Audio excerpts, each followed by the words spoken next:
Muhammad dan kepada kaum muslimin, ya, kepada kaum muslimin.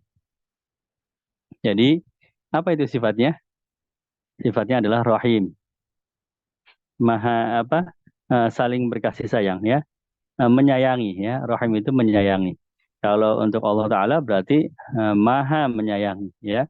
Allah itu mensifatkan dirinya sendiri dalam ayat pertama, ya. Bismillahirrahmanirrahim. Allah yang maha menyayangi, ya, kepada hamba-hambanya. Nabi Muhammad juga disebut sebagai penyayang, bil mu'minina raufur rahim. Nah, ya kan? Kepada orang-orang mukmin dialah Nabi Muhammad yang sangat perhatian dan sangat penyayang. Kemudian kaum muslimin juga disifati dengan saling menyayangi juga, ya. Ruhama ubainahum, ya. Mereka adalah orang-orang yang saling menyayangi satu sama lain. Masya Allah. Jadi sifat sayang ini ternyata ada pada Allah Ta'ala, ada pada baginda Nabi Muhammad, dan ada pada kaum muslimin, ya. Jadi kita itu harus punya sikap, harus punya sifat saling menyayangi. Secara umum, ya, secara global, ini kaum muslimin, ya udah pokoknya ini satu paket kaum muslimin, saya sayang dengan mereka, begitu, ya. Nah, itu baru di apa, mukmin sejati, ruhama ubainahum. Nah, terkait dengan kasih sayang ini, maka kasih sayangnya ini tidak cukup hanya urusan dunia, menyayangi urusan dunia, ya kan? Kita sayang loh sama apa, eh, saudara-saudara kita di desa-desa yang kelaparan, bagaimana mereka biar nggak kelaparan, yang masih di bawah garis kemiskinan, bagaimana mereka agar bisa sejahtera. Wah, bagus, ya, itu urusan dunia, bagus, ya. Tapi sayangnya itu juga melebar, ya. Sayang yang sejati itu sampai dengan urusan akhirat, ya. Kita sayang loh sama orang-orang mukmin, bagaimana mereka agar masuk dalam surganya Allah Ta'ala, mereka agar dapat ampunannya Allah Ta'ala, mereka agar selamat nanti di padang mahsyar dan seterusnya. Nah, ini sayang yang sejati. Dan saya mendapatkan catatan ini dengan mendengar, kebanyakan dari mendengar, ya, kemudian saya cocokkan sama kitabnya, oh ternyata ada di kitab, ya. Dan melihat langsung bagaimana ulama-ulama, guru-guru kami itu, ya, para muallimin itu emang rasa sayangnya kepada orang-orang mukmin itu tidak dibuat-buat, ya. Mereka itu memang betul-betul jauh levelnya di atas kita, ya. Kalau urusan orang-orang mukmin, mereka mengutamakan apa yang menguntungkan bagi orang mukmin. Nah, begitu, ya. Apa yang menguntungkan orang-orang mukmin, terutama urusan akhirat, ya. Itu pasti mereka ambil itu. Pendapat yang menguntungkan orang-orang mukmin, begitu. Nah, ini akan kita bahas. Dan seperti brainstorm, ya, seperti cuci otak. Saya belajar tentang fikih, ya, tentang rukun-rukun, syarat-syarat, ya. Tapi begitu melihat apa yang di apa ya dipegang oleh para ulama, guru-guru saya juga, ya. Oh, ternyata begini, ya. Tidak selamanya saklek harus A, ternyata bisa B, bisa C, gitu. Semata-mata karena hati mereka yang sudah dipenuhi dengan sifat kasih sayang kepada orang-orang mukmin, ya. Dan ini bukan bukan guru-guru kecil, ya, orang-orang besar, ya, yang sejauh saya melihat mereka itu alim-alim tulen, ya, orang alim beneran. Ya, contohnya siapa? Nah, ini kita mulai masuk, ya. Contohnya, nanti ada hadis juga yang akan saya bacakan. Ini yang lebih apa ya, puncak mungkin dari pembahasan kita. Namun akan saya awali dulu dari hal-hal kecil dulu, ya. Yang pertama tentang apa, cicilan, ya. Cicilan mobil, cicilan motor. Ini saya ngaji dengan suatu hari saya ngaji dengan Kiai Faiz Syukron Makmun, ya. Sebelum itu saya menganggap kredit motor, kredit mobil ya haram, riba, ya kan? Ya gitu. Kemudian beliau mengatakan bahwa yang di dalam agama itu diatur bahwa membeli barang dengan cara mencicil itu boleh hukumnya, ya. Nggak apa-apa saya jualan HP, ya, nih HP 100.000 ya, sebulan sekali, ya pokoknya setahun nanti lunas, ya boleh, ya menjual seperti itu boleh, nggak apa-apa, silahkan aja, ya. Yang tidak boleh itu kalau ada selisih, nah itu yang disebut riba. Nah, ada selisih, oh ini bukan bab riba. Menjual dengan dua harga itu yang nggak boleh, ya. Kalau masuk kategori riba, kalau pinjam uang kemudian ada kewajiban mengembalikannya lebih besar, ah, itu baru riba, ya kan? Nah, mencicil kata beliau. Jadi kalau kamu mau kredit motor atau kredit mobil, ya, atau kredit rumah, datangi pihak yang memang menjual secara kredit, ya sudah. Kemudian kamu tanyakan harganya, berapa yang harus saya bayarkan setiap bulan? Oh, ini setiap bulan sekian, Pak. Ini sekian, Pak. Kalau motor tipe ini sekian. Kalau motor motor yang tipenya ini yang Matic, setiap bulannya sekian. Berapa lama saya harus bayar? Oh, kalau Bapak bayarnya, kalau yang Matic ini kalau sebulan Bapak bayarnya 1 juta, 2 tahun baru lunas. Ya sudah. Ya, saya beli ya. Motor ini saya beli dengan cara mencicil 1 bulan 1 juta dan 2 tahun akan lunas. Itu sudah sah. Dari sudut pandang manapun, muamalah yang seperti ini sudah sah, ya. Dengan catatan ya itu tadi ya, akadnya itu yang kayak begitu. Saya beli mobil ini harganya sekian juta, saya bayar setiap bulan, nanti 5 tahun lunas jadi milik saya. Nah, itu namanya muamalah dengan cara mencicil, ya kan? Nah, kemudian tapi Ustadz, nanti di lapangan tidak sesederhana itu, ya. Yang di lapangan itu artinya yang di kehidupan real, nanti sama salesnya dijelaskan, oh ini adalah Bang Anu atau leasing Anu, bunganya sekian, bunganya sekian. Nah, ya itu nggak usah denger. Itu kita nggak perlu dengerin yang begitu. Artinya cukup kita fokus kepada eh, berapa yang harus saya bayar, ya sampai berapa lama, kemudian lunas. Jadi kita fokus pada ini, saya mau membeli barang, sebuah barang saya beli dengan mencicil, ya sudah, ya sesimpel itu. Oh jadi boleh ya, ya boleh kalau memang eh, akadnya itu begitu. Sekarang kan yang bikin tidak boleh karena akadnya, jadi nanti Bapak akan kami ajukan untuk meminjam uang di bank, ya. Nanti Bapak akan cair uangnya itu, ya senilai eh, 15 juta, sehingga uang itu akan dibayarkan kepada kami, ya, sehingga motor ini bisa kami jual, bisa kami lepas. Motor ini jadi milik bank, kemudian bank itu akan memberikan motornya kepada Bapak karena Bapak sudah meminjam 15 juta. Nah, dengan syarat Bapak nanti mengembalikannya jadi 20 juta, ya, sejuta sebulan jadi 20 bulan jadi 20 juta. Wah, pusing sudah, ya. Jadi akadnya bukan jual beli itu sih, akadnya memang minjam, minjam 15 balikin 20. Disitulah jatuhnya riba, ya. Jadi kata beliau sesimpel itu aja, kamu datang, ya, wis nggak usah jelasin macam-macam ini bagaimana siklusnya. Pokoknya saya pengen tahu aja harganya berapa, ya. Kewajiban saya mau bayar berapa. Maka itu tidak tidak jadi haram, jual beli yang sah, ya. Eh, Pada awalnya ada sedikit rasa apa ya? Ada sedikit rasa, oh ini ngakali nih, oh, ini kok ngakali nih, jangan-jangan ya. Tapi dah beliau itu bukan karena nafsu ya menyampaikan hal tersebut ya, dan beliau tanggung jawab dunia akhirat.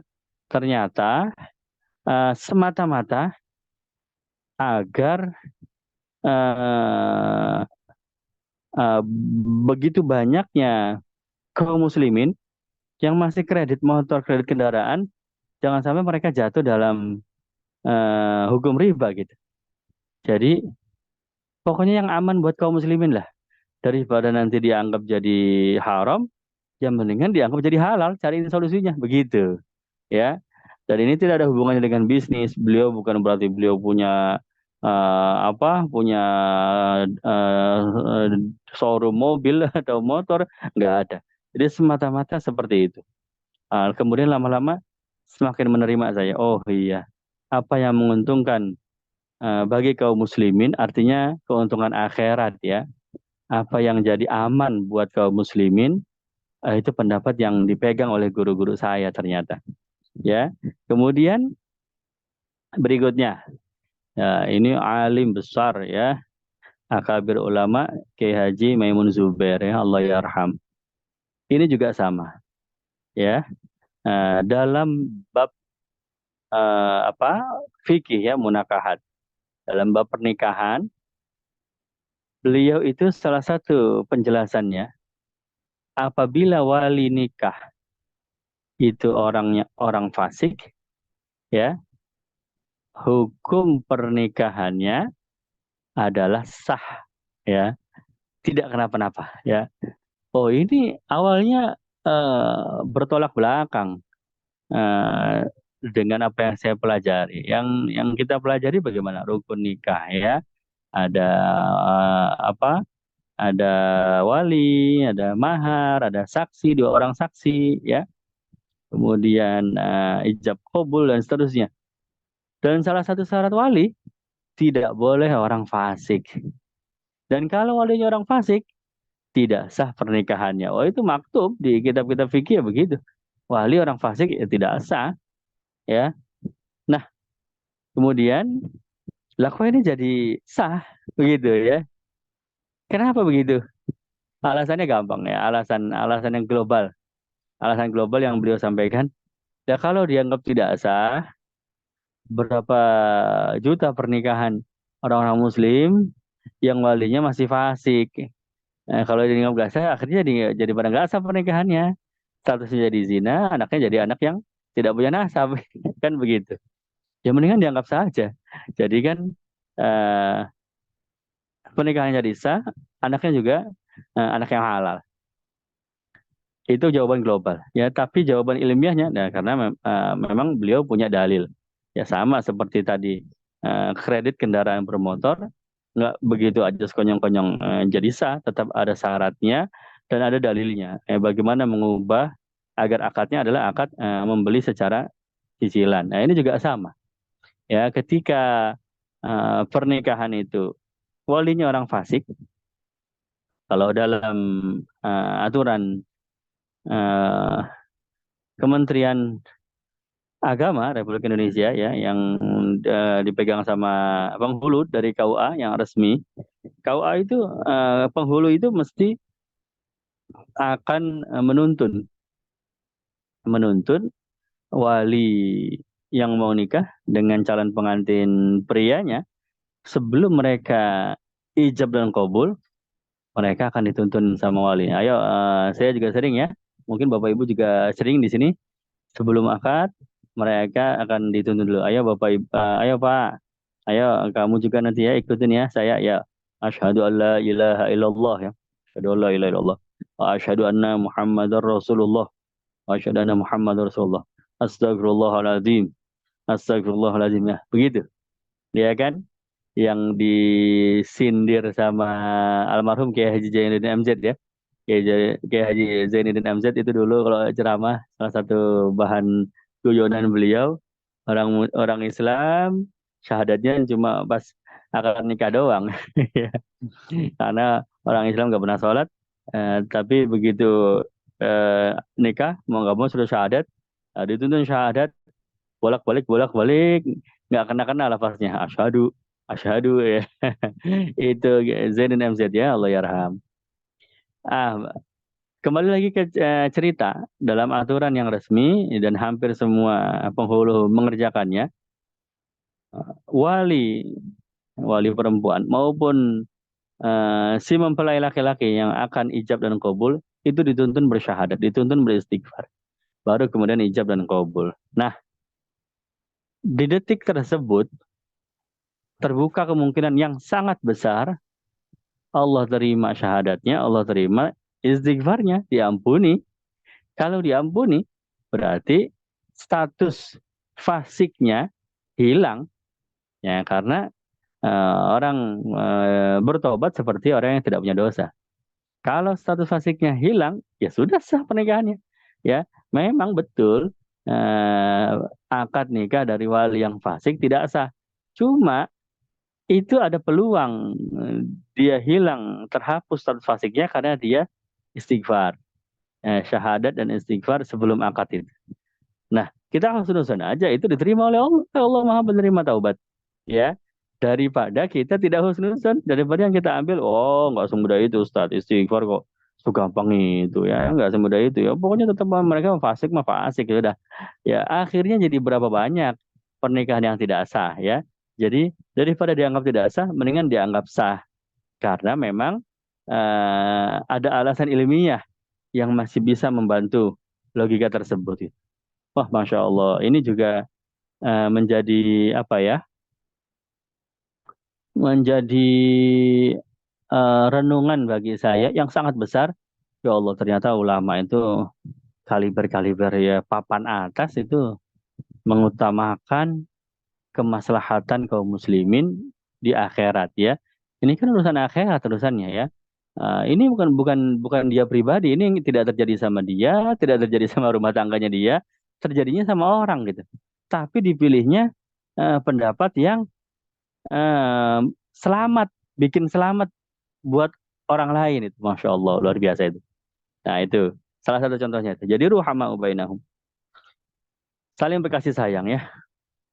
Kemudian ada lagi, wah ini sering disalahgunakan ya. Dan saya pun apa termasuk orang yang awalnya menyesali. Ini ngapain kok hal-hal seperti ini diungkapkan di publik begitu ya. Ini cukup viral ya kalau menjelang 25 Desember, yaitu ulama Hadramut ya, guru kami juga ya, Syekh Tabarruk lah, karena beda pesantren. Habib Ali Al-Jufri. Habib Ali Al-Jufri itu Darul Mustafa ya. Salah satu pendapat beliau bahwa mengucapkan Natal itu tidak membatalkan akidah orang-orang mukmin jika dia mengucapkan Natal kepada non-Muslim itu nggak kenapa-napa ya. Ini sekali lagi ya, ini kita harus verifikasi. Yang pertama, perbedaan pendapat. Ya, kalau beliau alim besar, Habib Ali Al-Jufri itu murid kepada saya punya guru juga ya, Sultan Ilim Al Habib Salim Syaitiri, murid kepada Habib Abu Qadir bin Ahmad Assegaf Jeddah ya, dan beliau juga uh, hafal Quran, hafal hadis, itu istihad beliau, ya kan? Nah, kalau saya tidak masuk di ranah istihad ya, tidak apple to apple ya kan, seperti apa ya, prajurit melawan jenderal gitu. Cuma pendapat ulama-ulama yang jenderal juga mengharamkan selamat Natal karena eh, membatalkan akidah, pengakuan terhadap kebenaran agama Kristen, ya kan? Begitu. Tapi ada alasan ilmiah. Kenapa Habib Ali Al-Jufri mengatakan seperti itu? Ah, anggap saja Natal itu adalah hari libur nasional, ya kan? Jadi wes nggak disederhanakan saja lah, nggak usah ruwet-ruwet. Natal hari libur nasional, karena hari libur nasional banyak ya. Ada tahun baru 1 Januari, ada 17 Agustus, hari proklamasi, ya kan? Ada apa lagi? Hari Pancasila 1 Juni, ya kan? Nah, Di hari-hari libur nasional itu orang rata-rata senang ya karena libur. Ya, senangnya orang kita ucapkan selamat, nggak kenapa-napa. Ya, Pak selamat ya. Selamat Hari Proklamasi. Ah, sama-sama. Bapak 17 Agustus kemana? Jalan-jalan kemana? Saya jalan-jalan ke puncak Ustadz sama keluarga. Ah, selamat berlibur ya Pak ya. Iya Ustadz sama-sama. Boleh nggak ngucapin selamat begitu? Ya boleh-boleh aja mendukung senangnya orang lain kan nggak ada masalah. Ya. Jadi kalau dianggap itu semata-mata hanya hari libur nasional, mengucapkannya kepada orang lain silakan-silakan saja. Ya, termasuk Natal. Ketika mengucapkan selamat Natal, dengan catatan tidak ada apa keyakinan apapun di balik ucapan tersebut, ya sebatas hanya hari libur nasional itu boleh, ya begitu.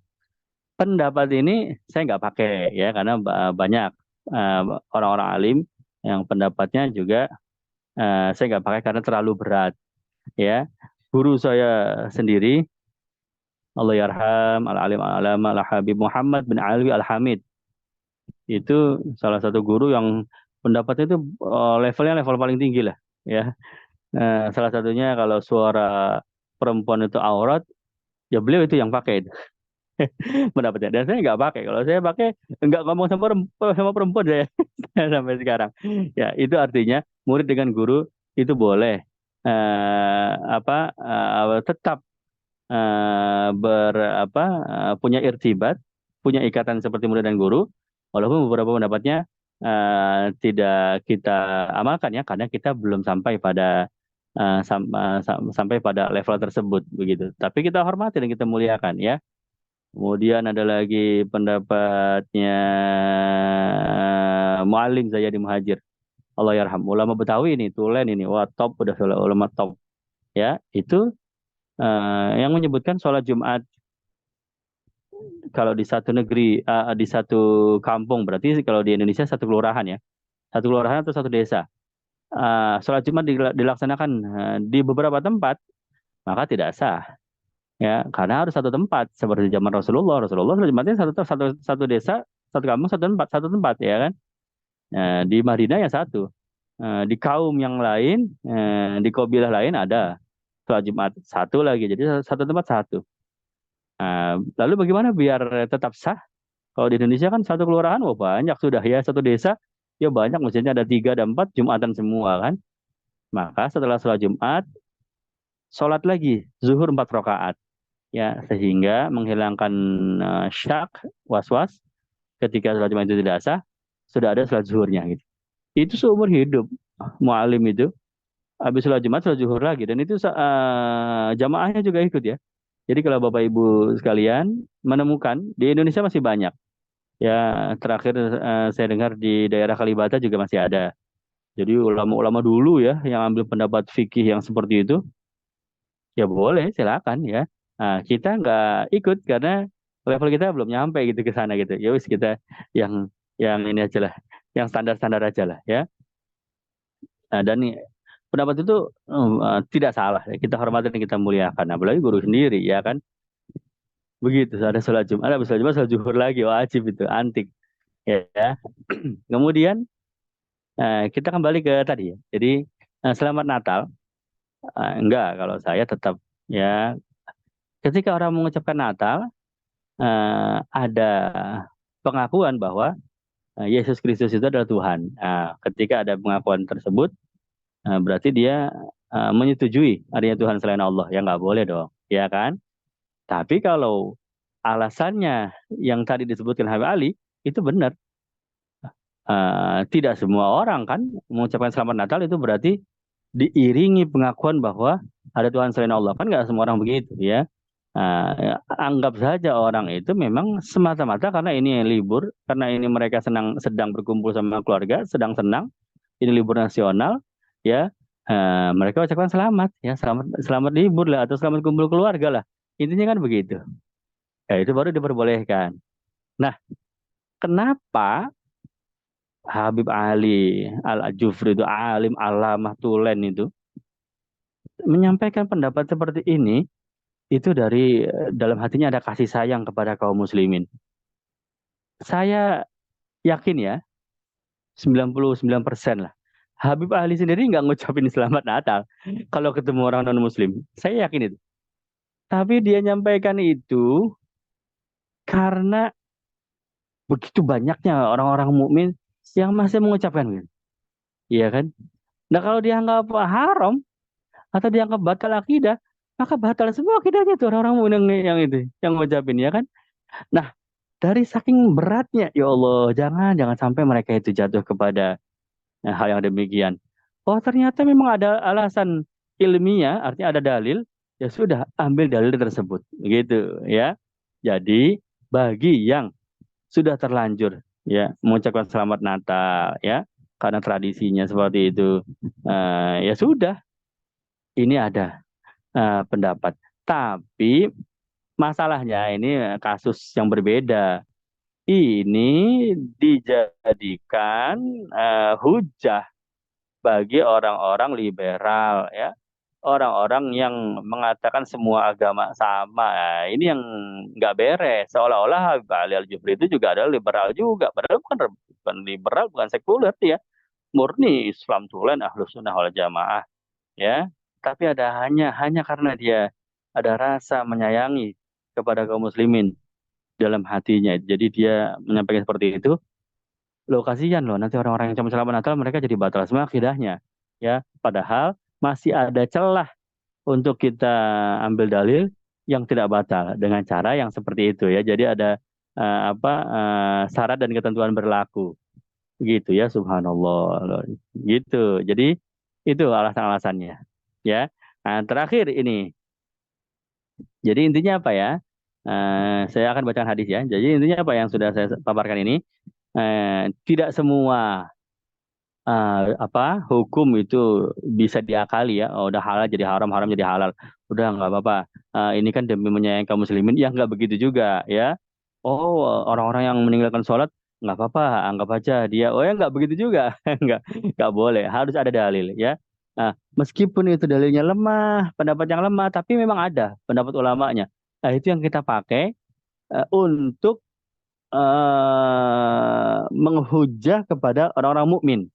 Tapi bukan untuk dipakai untuk diri sendiri, dan diri sendiri yang muktamad ya, pendapat yang kuat, yang aturan fikih yang normal-normal.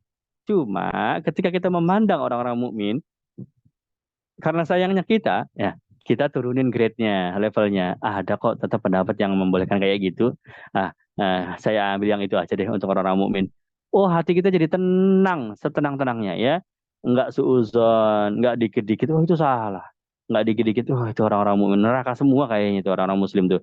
Enggak begitu. Jadi, Masya Allah luar biasa. Saya lihat ada sifat seperti itu di dalam diri guru-guru kami ya. Begitu. Baik, nah ini ada satu lagi. Sebetulnya ada satu lagi ya sebelum kita ke sini. Contohnya yang lainnya itu eh, orang yang Fatihahnya tidak fasih, ya harokatnya panjang pendeknya beda-beda, ya kan?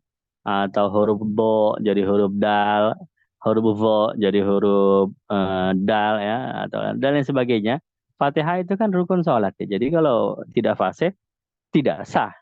Yang kita pelajari dalam ilmu fikih kan begitu, ya. Tapi ulama mengatakan Wait, lanjutin lagi baca kitabnya.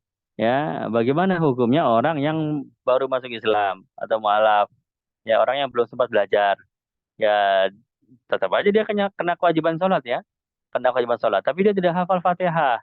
Apa yang dia baca? Dia baca zikir, diganti dengan zikir. Ya, sholat tetap wajib, bukan berarti saya belum hafal Fatihah, berarti saya nggak wajib sholat. Oh, antum Muslim wajib sholat. Wah, tapi gimana Fatihahnya? Ya udah, ganti dengan zikir. Itu dalam fikih begitu ya. Nah, kalau zikir itu kan tidak terikat dengan harokat. Artinya panjang pendeknya ada ngaconya sedikit nggak masalah. Ya, zikir itu tidak harus tepat sekali makhraj hurufnya. Tidak seperti Fatihah ya, gitu. Jadi zikir itu harokatnya tidak harus tepat sekali, makhraj hurufnya tidak tepat sekali, tetap sah sholatnya ya, karena memang ini doruri hukumnya. Dia udah kena kewajiban sholat, tapi dia belum bisa baca Fatihah. Tetap dia wajib mengerjakan sholatnya, mengganti dengan zikir. Nah, berarti kata ulama kalau ada orang Fatihahnya belum beres, ya berarti orang ini masuk level mualaf ya. Orang yang baru bisa orang yang sudah kena kewajiban sholat tapi dia belum bisa baca Fatihah. Nah, berarti apa yang dilakukan orang-orang itu? Menggantinya dengan zikir. Berarti Fatihah itu nggak baca bacaan zikir, bacaan zikirnya mereka. Nah, jadi sah sholatnya. Kalau dianggap bacaan Quran, surat daripada Quran, rukun daripada rukun sholat, tidak sah dengan bacaan yang belepotan seperti itu. Tapi kalau dianggap zikir, sah. Karena zikir tidak terikat dengan makhraj huruf, dengan harokat. Begitu. Ya, ini pun saya gejolak dalam dalam dada saya. Apa iya? Begitu. Tapi ya memang dalam kita fikir memang diatur. Memang ada itu menggantikan Fatihah dengan zikir itu bab menggantikan Fatihah dengan zikir bagi orang yang belum bisa membaca. Karena saking pentingnya sholat, jadi tidak ada dispensasi. Orang nggak bisa Fatihah pun tetap harus sholat. Gitu, itu ada di situ. Oh, seperti itu ya, Masya Allah. Orang yang orang yang udah kelewatan begitu masih dibelain sama ulama gitu ya. Ya daripada nanti dianggap nggak sah sholatnya, jadi berapa banyak seumur-umur mereka nggak sah sholatnya itu. Mendingan dianggap sah gitu ya. Masya Allah. Ah, ini terakhir ada hadis ini. Saya bacakan hadisnya ya, tapi langsung terjemahannya saja. Ini Imam Ghazali rahimahullah ya, yang dalam kitabnya. Hadis ini tentang seorang Arab Baduy, ya, seorang Arab Baduy datang kepada Rasulullah. Ada para sahabat di situ ya. Kemudian dia minta sesuatu, minta uang lah, ya. Dikasih uang sama Nabi karena lagi dikumpul, nggak di depan, nggak di dalam rumah ya, lagi di luar rumah. Ada orang minta ya, apa yang di kantong Nabi aja yang dikasih kan. Begitu udah dikasih, Nabi tanya, gimana? Kamu udah saya udah baik belum? Saya udah baik belum? Ya gitu. Kata Arab Baduy itu karena ngasihnya sedikit Nabi, dia bilang belum, tidak. Engkau belum berbuat baik sama saya gitu. Ya. Apaan ngasih cuma segini? Wah, namanya Arab kampung ya, Arab pedalaman. Ya, jadi memang ceplas-ceplos ya, belum terdidik akhlaknya bagaimana di depan Nabi. Ya, dia santai aja bilang, Nabi belum berbuat baik sama saya. Gitu. Dikasih duit. Wah, ini ada para sahabat yang meriwayatkan hadis ini, mereka mengatakan kami semua marah sama orang Baduy itu dan hampir-hampir kami pengen berdiri mendekati orang itu pengen pukul begitu ya. Wah, nggak sopan bilang Nabi begitu. Nabi belum berbuat baik sama saya gitu. Cuma kemudian Nabi melarang ya, jangan pada marah ya, dengan isyarat. Kemudian Nabi menyuruh sahabat Arab Baduy itu, ya udah kalau gitu kamu ikut saya ke rumah ya. Maka diajak tuh ke dalam rumah. Sudah masuk ke rumahnya Nabi, di dalam rumah rupanya ada duit yang lain yang masih disimpan oleh Rasulullah SAW. Diambil duit itu. Nah, ini jumlahnya agak banyak ini. Dikasihlah Nabi kepada orang itu. Nih, saya kasih. Ya, sekarang gimana? Saya udah baik belum? Ya. Maka kata orang Arab Baduy itu, semoga Allah membalas kebaikan engkau ya Rasulullah. Artinya, oh ini baru orang baik nih. Ngasihnya banyak. Mungkin di masjid tadi dikasih 50.000 ya, tapi begitu di rumah dikasih 1 juta gitu ya. Sedangkan si Badi mungkin butuhnya hanya 100.000 atau 200.000 ya, dikasih 1 juta ya girang dia. Wah, Rasulullah top ya, orang dermawan ya. Jadi ditambahin duitnya dia jadi berubah. Ya tadinya dia mengatakan Nabi itu bukan orang baik ya. Tapi begitu ditambahin duitnya, Nabi orang baik. Semoga Allah balas kebaikan engkau ya Rasulullah. Ya, kemudian kata Nabi, tapi ada satu syaratnya nih, ada satu lagi nih. Apa itu ya Rasulullah? Kamu itu tadi bilang saya ini bukan orang baik di depan sahabat saya. Nah, nanti kamu balik lagi kepada para sahabat bilang, saya adalah orang baik. Begitu ya. Biar sahabat saya tidak salah sangka. Ya, sehingga sahabat saya juga tidak marah sama kamu lagi karena kamu sudah berubah pandangannya terhadap saya. Kata Arab Baduy itu naam. Ya sudah gampang itu sih. Ya, akhirnya eh, keesokan harinya ya para sahabat enggak, bukan keesokan harinya. Nah, dari rumah Nabi itu kembali lagi ke majlisnya Rasulullah SAW, dan ada Baduy itu mengatakan Rasulullah itu orang baik, ya, luar biasa, dermawan, karim. Ya, sudah reda sudah ya. Baru besoknya Nabi menjelaskan kepada para sahabat. Apa yang terjadi kemarin, kamu tahu nggak? Apa ya Rasulullah? Ya, itu orang Arab Baduy, saya tambahkan lagi uangnya. Ya, tadinya sedikit, dia bersaksi bahwa saya bukan orang baik. Begitu saya tambahkan lagi uangnya, dia bersaksi bahwa saya orang baik. Kamu lihat sendiri kan, dia sudah redo, sudah senang dengan saya. Iya ya Rasulullah. Dia udah merubah pendapatnya. Kemarin kami lihat. Nah, kata Nabi, itulah dia perumpamaan. Arab Baduy itu perumpamaannya seperti orang yang punya onta, ontanya lepas, ya, ontanya lepas, onta-onta liar nih, lepas. Kemudian ada orang-orang yang pengen nolongin si pemilik onta. Sebetulnya orang-orang itu niatnya pengen nolongin. Tapi mereka heboh duluan. Kejar, kejar, kejar, kejar, kejar, kejar onta itu. Ya, gimana lepasnya? Ayo kita kejar, ayo. Nah, gara-gara salah cara menolongnya, akhirnya itu onta malah tambah kabur, malah tambah berontak. Kecuali kalau pemilik ontanya itu sendiri, dia tahu caranya, dia tenang menghadapinya. Onta yang lepas, dia pelan-pelan, dia jinakkan, bisa tangkap itu onta, bisa dikendalikan. Begitu, ya. Ah, orang Arab Baduy itu seperti ya onta tersebut, ya kan? Kalian itu pengen marah sama dia ya, pengen pengen pukul dia kemarin tuh. Ya dia kan tidak suka dengan saya awalnya, malah tambah tidak suka nanti. Maka saya tahu cara mengendalikan orang itu gitu. Yaitu saya ajak ke rumah, saya tambahin duit, akhirnya dia berubah pendapatnya. Dia tidak menghina saya lagi. Begitu. Jadi cara mengendalikan onta itu harus orang yang tahu, yang paham. Nah, Rasulullah juga begitu. Cara mengendalikan orang Arab Baduy itu ya seperti itu ya. Nah, Bapak Ibu teman-teman sekalian yang dirahmati Allah, ini hadis ya. Namun dari hadis ini dapat diambil satu dalil bahwa Rasulullah itu membenarkan kesaksian orang meskipun kesaksiannya itu karena faktor bayaran. Nah, ini penting sekali lagi ya. Rasulullah itu membolehkan, bahkan beliau mengerjakan sendiri ya, apabila orang menjadi saksi walaupun itu atas bayaran ya. Saksi ini kesaksian baik ya. Misalnya, ini juga hadis ya. Eh, eh,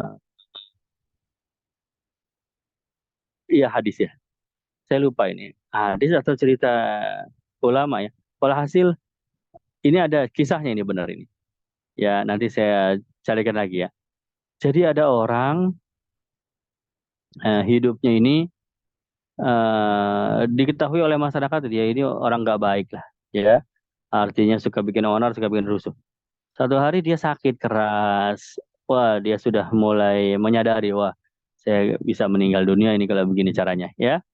Maka dia mencari dua orang di kampung lain yang tidak kenal sama dia. Ya kalau di kampungnya sendiri kan kenal, wah ini orang jahat nih, orang nggak benar ya, orang suka bikin rusuh. Dia cari ke kampung lain, orang nggak kenal sama dia. Ya, kemudian dua orang itu dikasih duit sama dia. Ya, kemudian setelah dikasih duit, si orang yang sudah sedang sakit ini bertanya, bagaimana pendapat kamu tentang saya? Oh, kamu orang baik, orang saya dikasih duit, 1 juta cuma-cuma, gimana nggak baik kamu? Ya sudah, nanti tolong ketika saya meninggal kamu bersaksi bahwa saya orang baik ya.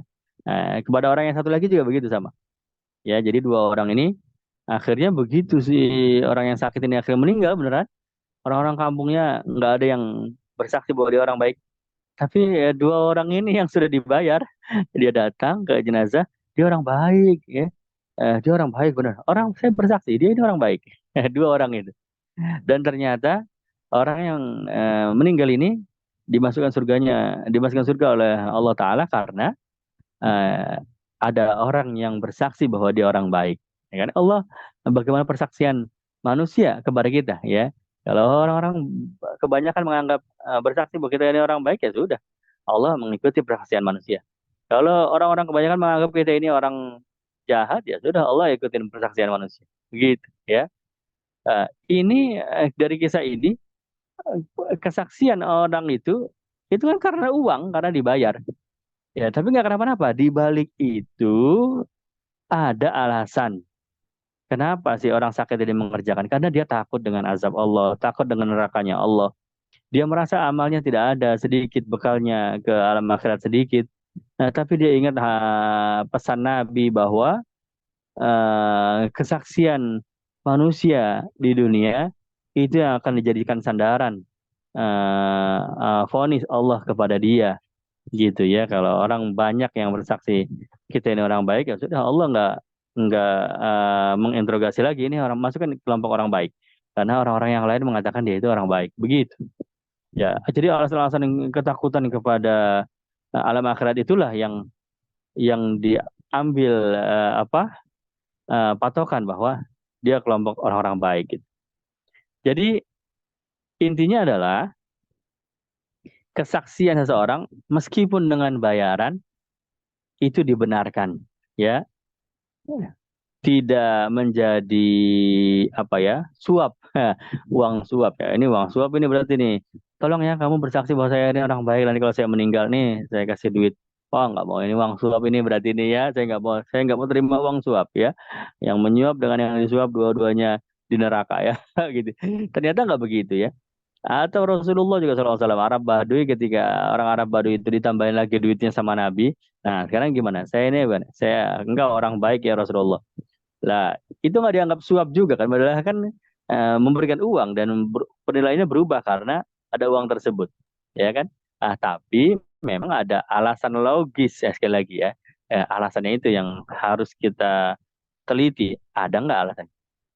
Ada alasan ya, karena kalau dia ini cara mengendalikan dia ya begitu, ya, tidak dengan marah-marah seperti onta itu ya. Onta yang sedang ngamuk ya tidak dengan mengejar, malah dengan gerakan heboh ya. Nah, Bapak Ibu teman-teman sekalian yang rahmati Allah, ini penting ini ya. Saya mendengarnya ini dari keterangan guru-guru kita, ajib ini, dahsyat ini. Dan saya tahu yang melatar belakangnya adalah rasa cinta kepada kaum muslimin. Jadi, nanti menjelang pemilu ya, pilpres maupun pileg ya, caleg, legislatif ya, maupun apa semua ya, itu akan beredar uang-uang ya, uang-uang suap, uang-uang sogok ya, politik uang. Itu sudah bukan rahasia umum ya. Dan memang wajib adanya itu kalau mau menang. Kalau enggak gitu nggak menang ya. Saya pernah ngobrol sama calon anggota DPRD ya sekarang ini, dia sedang ada satu partai, dia nomor urut sekian ya, dari partai ini dia bilang nggak ada lah Ustadz orang caleg itu dia murni menangnya ya, kecuali dia punya uang ya. Diberikan uang itu kepada calon pemilih, baru ntar pemilihnya itu nyoblos dia gitu. Saya tanya amannya berapa amannya untuk Jakarta ini ya, untuk Jakarta, untuk dapil saya kan Jakarta juga dibagi-bagi dapilnya. Aman itu 30.000, 30.000 suara aman udah. Terus rata-rata amplopnya berapa? Ya, karena karena memang saya kenal dan itu nggak banyak orang ya, cuma ngobrol-ngobrol aja. Ya minim-minimnya 50.000 lah Ustaz. Ya, ya tapi 100.000 bisa ya. Kalau top-topnya 200.000 ya mungkin. Kayaknya kalau sampai 2,5 kayaknya enggak lah, terlalu tinggi. Ya 50.000 sampai 100.000 lah. 100.000 untuk 5 tahun ya. Nah, bagi orang-orang yang kesulitan ekonomi, saudara-saudara kita, itu mereka nggak mikir itu bisa mengubah bangsa, ini adalah masa depan bangsa, ini akan membawa ekonomi. Mereka nggak mikir, ya wes siapa yang ngasih saya coblos. Itu 90% yang sepertinya rakyat Indonesia yang berada di bawah garis kemiskinan ya mikirnya ini uangnya siapa toh? Uangnya anu ya sudah ya saya coblos ya. Gitu ya. Oh sama aja. Saya pilih siapapun yang sama aja. Indonesia begini-begini aja ya. Mendingan ya pilih yang ada uangnya gitu. Dan ini diakui sama caleg-calegnya juga ya. Kalau mau sukses lolos jadi DPRD ya, bukan DPR ya, RI bukan DPRD. Ya berarti kan 30.000 kali 100.000 ya 3 M. Ya minimal itu 3 M. Ya maksimalnya kalau 200.000 ya berarti 6 M. Jadi 3 M sampai 6 M minimal itu ya mengamankan suara begitu ya. Kalau nggak begitu mustahil lah ya, nggak akan bisa. Kenapa? Karena kompetitornya juga pakai amplop ya, kitanya pakai jujur-jujuran seperti seperti ya. Wis bablas begitu. Oh begitu ya, iya.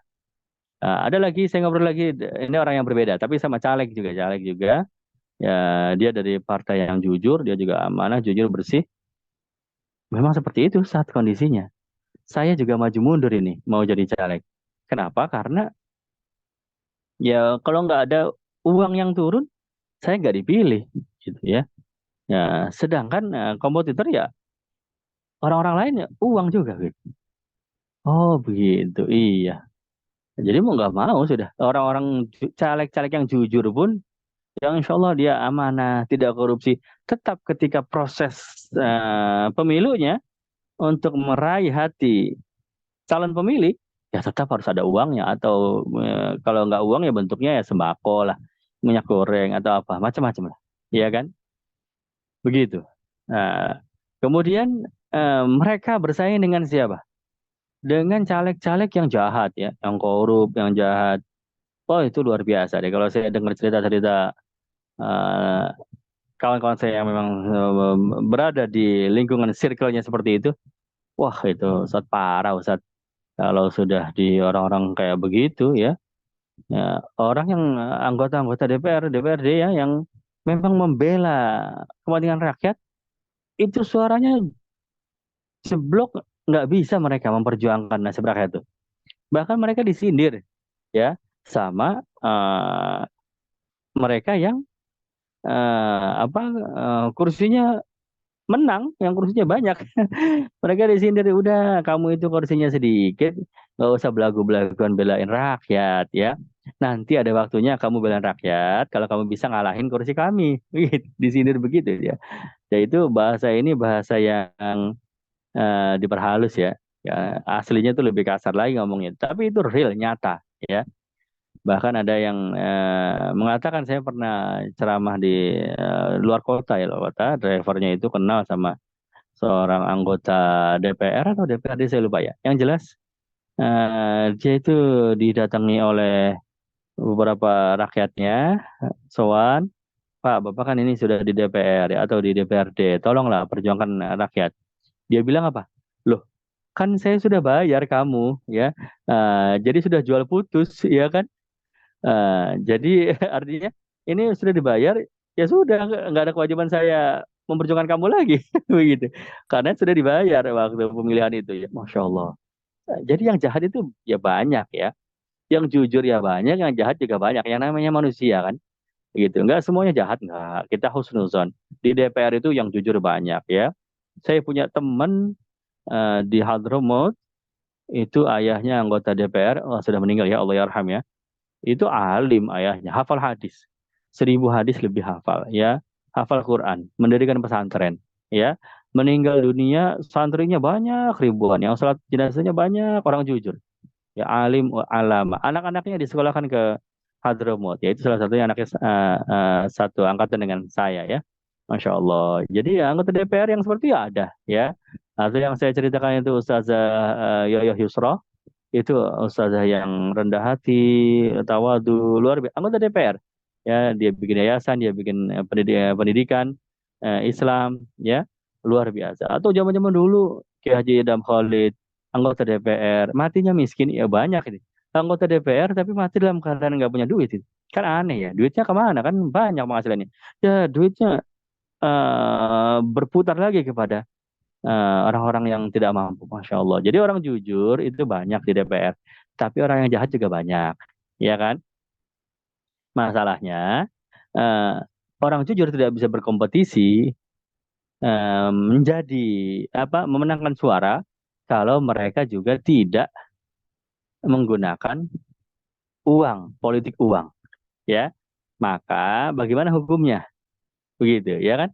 Ternyata Bapak Ibu teman-teman sekalian yang dirahmati Allah, itu ada dalil, ya, ada fatwa ya dari ulama yang mengatakan bahwa kalau orang jahat, ya, orang-orang koruptor, orang-orang jahat, mereka membelanjakan uangnya agar mereka jadi pemimpin, ya, duduk menjadi wakil rakyat, itu uang itu adalah uang suap jatuhnya, ya, yang menerima yang memberikan dua-duanya di neraka, ya.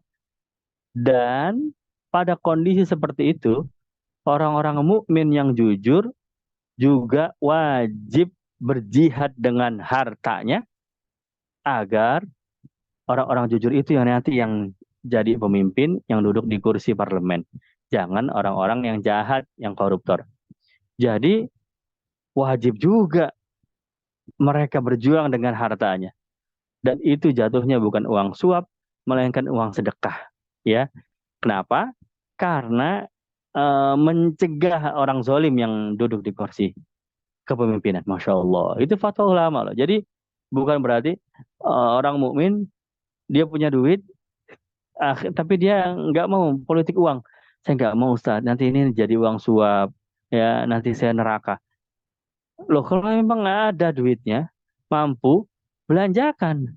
Ya, kasih kepada para pemilih itu untuk nanti di kotak TPS bersaksi bahwa dia ini pantas jadi wakil rakyat. Itu kan kesaksian.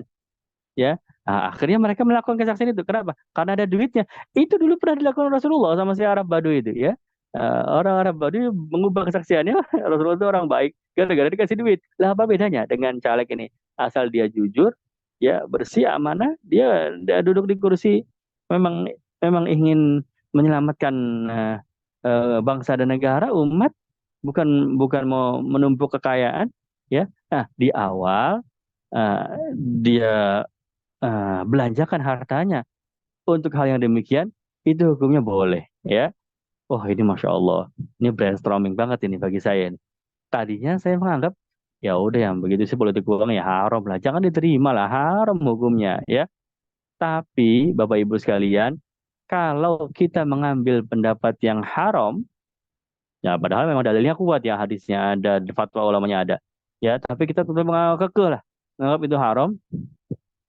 Berapa puluh juta orang-orang Muslim di Indonesia ketika pemilu mereka menerima uang seperti itu. Mereka jatuh ke haram semua dong. Kalau kita ambil pendapat yang haram. Jadi ada motivasi rasa kasih sayang kepada kaum muslimin. Ketika kita mengambil pendapat, oh iya, berarti itu bukan uang haram, ya. Dengan catatan memang yang memberikan datang dari orang jujur, ya. Orang yang menerima, dia syarat dan ketentuan berlaku tetap. Nggak bisa sembarangan begitu aja. Tetap dia boleh terima itu, ya. Dengan syarat dia telusuri, ya, dia cari tahu ini calon yang kasih saya uang ini siapa, ya. Dia jujur apa enggak? Lihat rekam jejaknya. Oh iya, nggak pernah korupsi, nggak pernah apa. Oh iya, ya sudah, uangnya saya terima. Nanti di TPS saya coblos dia. Saya bersaksi bahwa dia pantas menjadi wakil rakyat. Begitu, ya. Itu insya Allah halal, nggak ada apa-apanya itu, ya. Ah, ini sekali lagi berarti berulang-ulang saya sampaikan bahwa bukan ngakali, ya. Motivasinya itu bukan ngakali dalil atau yang halal jadi haram, yang haram jadi halal, itu nggak boleh, jelas, ya. Bahkan keluar dari agama itu, menghalalkan yang diharamkan Allah, mengharamkan yang dihalalkan oleh Allah, nggak boleh. Tetapi ketika ada celah, ya, untuk membenarkan satu hal yang sudah terlanjur dilakukan oleh kaum muslimin dengan jumlah yang begitu banyak, ah kita ambil pendapat yang meringankan itu, ya. Kenapa? Karena kalau kita tetap ambil pendapat yang normal, orang-orang mukmin jadi statusnya jadi bersalah semua, nggak tega kita, ya. Ini umatnya Nabi Muhammad. Ini yang didoakan oleh Nabi Muhammad. Ini yang berlinang air mata Nabi Muhammad dengan sebab mereka, kondisi mereka. Lalu kita kok dengan gampangnya, wah itu pokoknya ini nggak boleh, semuanya ini haram. Wah pokoknya itu kalau akad nikah walinya fasik, mau zina. Nikah yang begitu itu nikah zina semuanya ya. Pokoknya orang yang kredit mobil, kredit motor itu semuanya pokoknya riba, udah neraka semuanya. Wah, akhirnya hilang, dicabut rasa kasih sayang kepada kaum muslimin dalam dada kita, waliyahzubillah ya, nasallahu ya. Nah, begitu.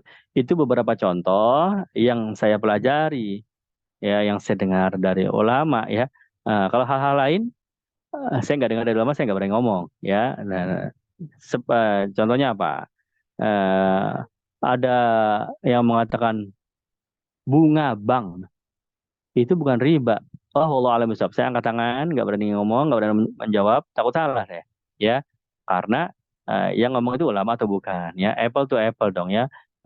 Fatwa ya disampaikan oleh mujtahid, orang yang layak untuk beristihad gitu ya. Tafsir disampaikan oleh mufassir, orang yang layak untuk menafsirkan begitu. Ya, jadi nggak sembarangan semuanya hukum juga diperbolehkan, nggak. Tetap ada celah-celah khilafiyah, ikhtilaf yang kita bisa masuk ya. Nah, temanya adalah Bapak Ibu, mari kita tanamkan rasa kasih sayang kepada semuanya kaum muslimin secara secara global ya. Kita menyayangi mereka urusan dunia maupun urusan akhirat. Nah, itu sifat yang disebutkan dalam Quran. Sifatnya orang-orang mukmin kayak begitu. Baik, alhamdulillah waktu telah menunjukkan pukul 9:05 pas ya. Masih ada waktu sedikit, kalau sesi tanya jawab dipersilahkan. Kalau bisa saya jawab nanti saya jawab, kalau nggak bisa wallahu a'lam bishawab ya. Yuk, yang mau tanya boleh open mic-nya, silakan. Jumlah peserta 99. Saya nggak lihat-lihat tadi jumlah peserta ini. Tadi di atas 100 nggak nyampe nggak. Kadang-kadang justru kuantitinya dibatasi ya. Wallahu a'lam. Silakan Ibu Tuti Wardani. Waalaikumsalam. Ya, Waalaikumsalam. Loh, kok laki-laki Ibu Tuti? bukan. Oh, Saya bukan. Ustadz. Ya. Ya, baik. Assalamualaikum Ustadz. Bapak nanti habis Ibu Tuti ya, karena yang angkat tangan sudah Ibu Tuti duluan ya. Yuk, Waalaikumsalam warahmatullahi wabarakatuh. Silakan. Ya, maaf Ustadz. Masalah mengucapkan Natal itu kan kita itu maaf itu dalil yang membolehkan dengan alasan tadi Ustadz bilang itu kita ikut senang dengan merayakan hari apa hari libur apa nasional apa hari apa tadi Ustadz bilang Libur, ya, ya hari libur libur nasional. ya, tapi kebanyakan orang itu tidak mengartikan Natal itu hari libur, tapi hari kelahiran bagi dia Nabi. Kalau kita kan Nabi Isa, Nabi Yesus. Padahal Yesus itu dianggapnya di agama sana itu putra Tuhan. Berarti kita Betul, membenarkan, Ustadz. betul. Maaf, ya. Jadi kita apa enggak sebaiknya bukan membenarkan, kita beramal ma'ruf nahi mungkar, memberitahu oh sebaiknya jangan, bukannya terus kita oh boleh dengan alasan itu merupakan kita ikut me, apa menganu hari libur gitu apa ikut senang dengan hari liburnya dia Ya, gitu. ya. Gitu ya, syukran Itu saya Ustaz. tangkap. Baik, Ya, kita kan harus beramal ma'ruf nahi mungkar. Sebaiknya betul. kita beritahu aja gitu. Ya. Terima Baik kasih ya. Ustaz. Ya, Sama-sama. jazakallah Ustaz. Baik. Assalamualaikum. Jadi saya jawab satu-satu dulu ya. Ya. Yuk, Ibu Tuti Wardani dulu. Jadi persis sama seperti kegelisahan yang saya alami ketika mendengarkan penjelasan-penjelasan tersebut ya. Ini semuanya ini penjelasan-penjelasan tepi jurang ini ya. Penjelasan-penjelasan tepi jurang. Ya, ini kok begini. Wah, apa saya berhenti jadi muridnya aja apa ya? Saya ganti guru lain ya. Tapi ternyata eh, motivasinya itu bukan apa ya? Bukan karena tidak mau amar ma'ruf nahi mungkar, bukan. Ya, ya itu yang seperti saya sebutkan tadi. Mereka itu tetap nggak ngerjakan ya. Ada ulama fatwa boleh mengucapkan selamat Natal. Ulama sendiri itu nggak ngucapin, nggak ya. Motivasinya itu semata-mata yang sudah terlanjur, yang belum bisa lepas dari kebiasaan itu, biar mereka selamat. Tetapi di satu sudut pandang yang lain, ya, di satu sisi yang lain, mereka tetap mengajarkan tauhid yang kuat, mereka tetap mengajarkan batas-batas toleransi, ya, hanya untuk urusan dunia, tidak masuk urusan agama. Mereka tetap ngajarin kaum muslimin begitu. Jadi eh, yang bisa dibersihkan, mereka akan berusaha untuk membersihkan. Tapi yang kotornya ini susah hilang. Gimana caranya agar jangan sampai jatuh juga gitu ke dalam terjerumus juga ke dalam perkara yang membatal akidah begitu ya. Jadi bukan artinya yang bersih malah jadi kotor juga, tapi yang bersih tetap dibersihkan, yang kotornya udah kemungkinan, oh ini sih udah nggak ada obat udah, ya, oh ini udah nggak ada obat.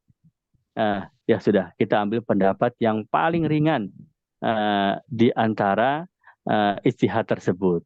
Begitu ya, Ibu ya. Jadi betul, ini juga kegelisahan yang saya alami, tapi eh, begitu saya merenungkan, tidak ada tanda-tanda sama sekali dari mereka itu untuk mengajak orang-orang mukmin, ya, tidak lantas mentang-mentang istihadnya begitu, wahai kaum muslimin dan muslimat, mulai sekarang ucapkanlah Natal kepada semua orang-orang non muslim. Silakan, nggak apa-apa, silakan. Nggak ada ajakan begitu, nggak ada. Ya, melainkan yang mereka kerjakan, yang mereka perintahkan untuk orang lain itu tetap yang normal, tidak mengucapkan Natal. Hanya mereka punya ban serep untuk orang-orang yang memang belum bisa ditolong. Tetap ada dalil yang membolehkan. Semata-mata jangan sampai mereka akhirnya jadi jatuh akidahnya. Begitu ya. Nah kalau dari kita pikirin dari sudut pandang ini, Masya Allah lembut banget hatinya ya. Kalau kita nggak bisa mikir begitu, apa yang kita anggap benar, ya itu yang kita sampaikan, yang itu kita ajak. Apa yang kita anggap tidak benar, ya udah nggak benar. Orang lain mau bagaimanapun, orang itu nggak benar, tapi mereka bisa begitu loh. Ya, tapi mereka bisa begitu. Inilah yang inti daripada pertemuan kita pada malam hari ini, bahwa kita melihat lagi satu kelompok kaum orang-orang soleh, ilmunya luar biasa, jauh di atas kita, hafal Quran mereka, hafal hadis mereka, ternyata mereka punya sisi yang kayak begitu gitu, ya, yaitu mengambil standar yang lebih rendah untuk orang muslimin kebanyakan yang awam, ya. Dengan alasan kalau standarnya disamakan dengan kita, kita itu kan orang yang ngaji, kita orang yang belajar, tahu guru, punya ustadz, punya kiai, ya kan, baca Quran setiap hari. Standarnya disamakan dengan kita, akibatnya orang-orang awam ini akhirnya malah jadi salah semua. Nah, jadi minimal sekarang kita kenal dulu kelompok-kelompok seperti ini, golongan-golongan seperti ini. Nanti lama-lama akan kita memaklumi, lama-lama, oh iya benar juga ya, ini urusannya panjang ini. Semua secara global orang-orang mukmin dan orang mukminat gitu ya, bukan saya doang, bukan keluarga saya doang, tapi jauh lebih banyak lagi. Begitu Ibu ya, mudah-mudahan bisa dipahami begitu jawaban saya ya. Baik, Jadi betul. baik, Ustaz. Jadi kalau ibu punya pendapat seperti itu, saya dukung. Saya aja begitu pendapatnya, ya. Dan saya tidak mencapai Natal. Ya ibu juga jangan sampai mencapai Natal. Dan ibu jangan mengajak orang untuk mencapai Natal. Jangan, ya. Saya juga pun enggak. Ya sampai sekarang saya haram hukumnya mencapai Baik, Natal. Ustaz. Ya. Ya kan? Ya baik. Silakan Bapak berikutnya. Pak siapa nih? Assalamualaikum, Kak Asep dari Bekasi. Kang Asep dari Bekasi. Waalaikumsalam warahmatullahi wabarakatuh. Silakan. Assalamualaikum warahmatullahi wabarakatuh. Salam. Jadi Ustadz, jadi saya meralat tentang selamat itu ya. Jadi mohon maaf ketika saya dulu ngaji dari abah saya gitu. kemudian ada suatu hadis juga yang mengatakan demikian. Ada seorang jahiliyah berucap kepada Rasul, Assamu alaika, ya gitu kan. Assam artinya mampuslah kau Muhammad kan begitu. Tapi Rasul pun Betul. menjawab wa alaika, hanya gitu aja. Wa Ah, alaika, betul. ya. Jadi saya berdasarkan hadis itu, jadi ketika saya di sini ada orang tetangga gitu kan, orang Nasrani. Jadi saya hanya tidak mengucapkan Natal, cukup Betul. selamat ya tante, selamat ya om. Nah itu hanya semata-mata bahwa Islam itu adalah rahmatan lil alamin gitu kan. Ya, Jadi saya tidak mengucapkan Natal cuma selamat ya tante, selamat ya Pak gitu. Cuma selamat aja gitu, tidak mengucapkan selamat Natal. Kalau saya mengucapkan selamat Natal kepada mereka berarti saya meyakini bahwa Isa itu adalah Tuhan mereka, mengikuti Tuhan akidah mereka. Cuma kalau yang betul. saya ucapkan hanya selamat ya tante, selamat. Oh iya Abi terima kasih banget. Mereka tuh senang digituin. Tapi saya tidak mengucapkan apapun, mereka sudah baik. Dan dari hati saya bahwa Islam itu adalah sebagai rahmatan lil alamin. Jadi mudah-mudahan Betul. saya juga menyampaikan mereka, mudah-mudahan ya Allah hidayahmu masuk ke dalam hati mereka, tidak menutup gitu kan hati mereka dengan menerima hidayahmu. Nah itu selalu saya di dalam hati itu selalu paling mengucapkan selamat ya tante, selamat ya bro gitu kan. Nah itu ya. Jadi sebagaimana hadis Nabi, apa bisa misalkan begini, ada orang Nasrani mengucapkan Assalamualaikum warahmatullahi wabarakatuh. Maka jawabnya bagi saya cukup waalaikum gitu aja. Tidak mengucapkan Assalamualaikum warahmatullahi wabarakatuh. Tidak. Jadi cukup sebagaimana hadis tadi Nabi waalaikum. Jadi waalaikum cukup gitu aja bagi saya. Nah itu ya. Jadi mudah-mudahan ini juga bisa bagi teman-teman yang mendengarkan ini bila mana pada suatu saat misalkan ada hari-hari seperti itu, maka janganlah diucapkan yang pokoknya, yang akidahnya itu. Jadi cukup selamat saja. Jadi kalau selamat itu bagi siapapun, saya kira itu lebih netral gitu kan. Nah itu. Kemudian yang kedua, mohon maaf Ustadz juga kepada teman-teman ya, masalah bunga bank tadi. Bagi seorang hamba Allah di sini sekarang di Indonesia itu ada yang namanya bank syariah, BRI syariah gitu kan. BNI syariah sebuah. Nah, kenapa masih mengambil bank konvensional kalau memang itu dianggap riba? Itu kan Islam sudah menyediakan bagi orang-orang mukmin yang beriman. Kok ada syariah kok nggak diikutin? Katanya sama aja. Ternyata malah dari bank syariah itu malah lebih besar gini-gininya. Itu kan ada wadiahnya, ada akadnya gitu kan. Jadi seperti apapun tetap karena saya ingin mengambil keberkahan dari Pak ijtihadnya para ulama, maka saya itu lagi-lagi gitu kan, saya tetap aja mengambil yang syariah. Nah contoh juga saya di Pegadaian Syariah ya, saya tuh sampai begini, loh ini kok Pegadaian Syariah Mbak, tapi kenapa masih ngambil BCA? Sedangkan BCA itu kan bukan yang punya, bukan orang pribumi juga gitu kan. Nah, seperti itu. Jadi tolonglah Ceng Mbak ke bank yang syariah saja. Karena itu kita itu sudah pegadaiannya sudah syariah kok ikutnya masih ke BCA gitu kan.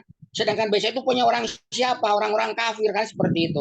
Maka saya itu bicarakan, iya Pak nanti ini lagi dipertimbangkan. Bukan lagi dipertimbangkan, harus saya itu harus hijrah. Kalau memang ini pegadaian syariah, kalau ingin syariah seterusnya ke sana, harus syariah yang diikuti. Nah seperti itu ya. Jadi mohon maaf juga ini kepada teman-teman. Jadi tolonglah pindahlah ke bank selain BCA gitu kan, ke bank-bank syariah yang lain, BSI, ada bank Mega Syariah, BNI Syariah. Biarlah karena itu merupakan salah satu pencegahan. Karena Indonesia itu mohon maaf rusaknya oleh orang-orang Cina gitu kan. Kenapa orang-orang Cina yang merusak kok yang dibenci orang Arab seperti itu gitu kan. Nah itu kan tidak, Ya, dan saya tidak masuk akal itu seperti itu. Jadi kadang-kadang tetangga itu lebih baik ke warung tetangga gitu kan daripada ya beda 500 rupiah atau 1000 rupiah. Mending saya itu alhamdulillah Ustadz sampai hari ini dari mulai sejak rusaknya bangsa ini gitu kan, saya udah BCA sudah saya stop pokoknya, pindah saya ke bank syariah, ke BJB Syariah, Bank Mega Syariah gitu kan. Nah terus kemudian masalah belanja nih, saya itu mohon maaf juga, seperti sudah 3 tahun 4 tahun yang lalu saya belanja di di Alfamart, di Indomaret sudah saya stop. Kecuali misalkan yang tidak berlebihan lah. Kecuali saya beli token gitu kan, terus kemudian saya bayar pajak sama sama pulsa. Selain itu tidak pernah saya berbelanja berlebihan di namanya bank apa di Alfamart di itu ya itu karena apa? Ya itu tadi karena mereka itu ternyata keuntungan-keuntungan itu hanya untuk menganiaya orang Islam lagi sampai-sampai itu undang-undang pun kan bagi seperti rejim sekarang kan dibayarnya oleh oligarki seperti itu. Nah itulah yang 9 naga itu yang merusak bangsa kita sampai konstitusi pun dirusak. Nah, seperti itu. Jadi mohon maaf ya Ustadz kalau agak melenceng sedikit ini banyak menyampaikan unek-unek saya. Jadi kalau ada seperti itu saya mohon maaf segala-galanya ya. Karena itu tadi yang saya sampaikan di sini itu juga memang salah satu kebenaran gitu kan. Itu aja Ustadz, terima kasih. Assalamualaikum warahmatullahi wabarakatuh. Waalaikumsalam warahmatullahi wabarakatuh. Baik, baik. Ini bagus sekali Kang Asep nih. Memang betul ya. Ya Iya, dalilnya hadisnya ada, ya ayat juga ada. Ayatnya jelas. Lakum dinukum walian. waliyadin. Ya udah jelas ayatnya ya. Dan itu solusi, betul. Jadi kalau mengucapkan selamat secara global ya, itu diperbolehkan ya. Tidak mengandung unsur lakum dinukum waliyadin. Ya, jadi Bapak Ibu teman-teman sekalian, eh, kalau tidak mengucapkan selamat sama sekali, ya silahkan. Tapi kalau kepaksa mengucapkan selamat, ada tetangga, ada apa, tidak usah mengucapkan selamat Natal. Natalnya nggak usah disebut. Selamat aja cukup. Dan ini kan bisa diucapkan setiap hari, setiap bulan. Iya kan? Selamat pagi, selamat siang, selamat sore, selamat malam. Selamat menempuh hidup baru. Dia baru nikah, selamat punya anak lagi. Apa aja. Ya kita mengucapkan kepada mereka. Itu sama sekali tidak melanggar akidah ya. Ya ini solusi. Begitu datang Natal ya, selamat ya. Ya. Semoga senang ya sama keluarga kumpul-kumpul nih. Ya, kita bawakan kue, nggak kenapa-napa juga ya. Ya asal yang dibawa kue. Kalau yang dibawa alat untuk ibadah ya, ini untuk bantu-bantu nanti proses apa mereka itu ibadahnya minggu ya sekolah minggu, itu baru haram karena ada unsur tolong menolong dalam urusan agama itu yang tidak boleh ya. Ini bagus, penting itu untuk dicatat sebagai solusi ya. Kemudian yang kedua itu juga bagus ya. Bank konvensional, kalau ada bank syariah ya sudah pakai bank syariah, begitu ya. Itu juga bagus. Solusi juga sama. Kemudian juga warung, ya selama ada warung tetangga, untuk apa berpihak kepada warung yang pendirinya bukan orang Muslim, itu juga bagus. Dan itu juga saya praktekkan ya, dan itu juga yang saya amalkan dan saya ajarkan kepada murid-murid saya, anak-anak saya, keluarga saya yang seperti itu ya. Ya, jadi tema kita pada malam hari ini ya adalah bagaimana cara memaklumi orang-orang yang belum bisa seperti kita. Begitu ya, padahal mereka orang mukmin juga. Itulah temanya itu loh.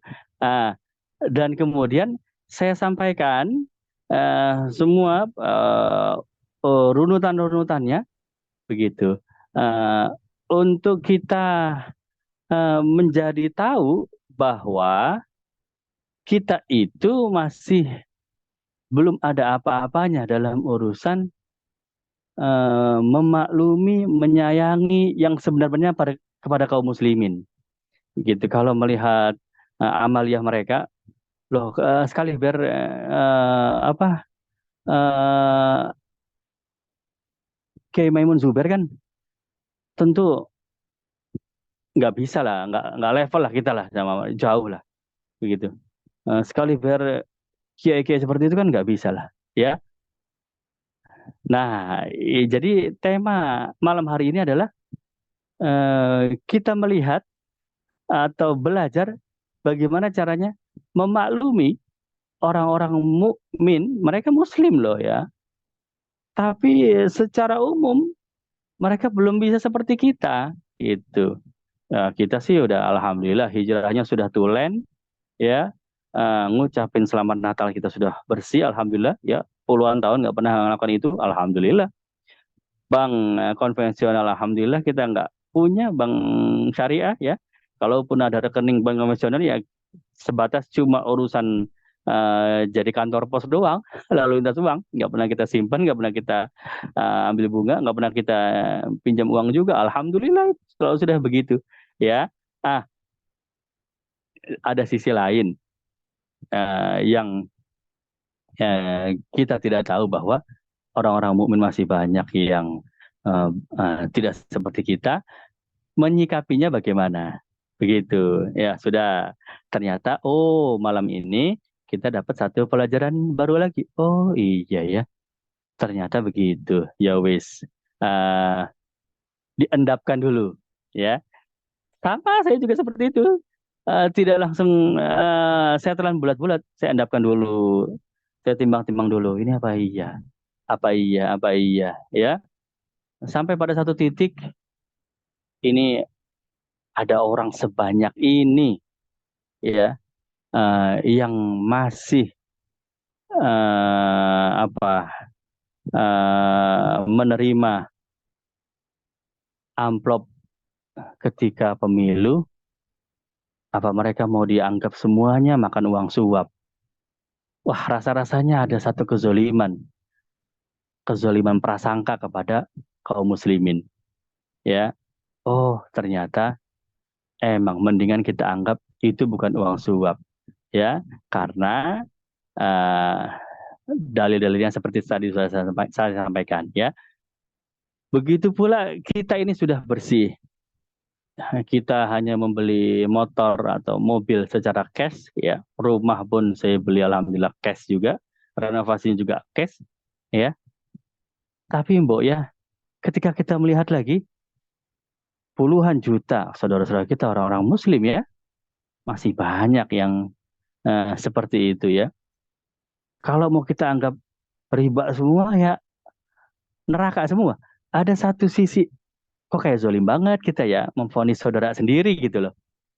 Emang nggak ada apa namanya eh, ikhtilaf yang meringankan untuk menjadi landasan kita menilai mereka, bukan untuk kita amalkan. Yang kita amalkan beda, ya kan?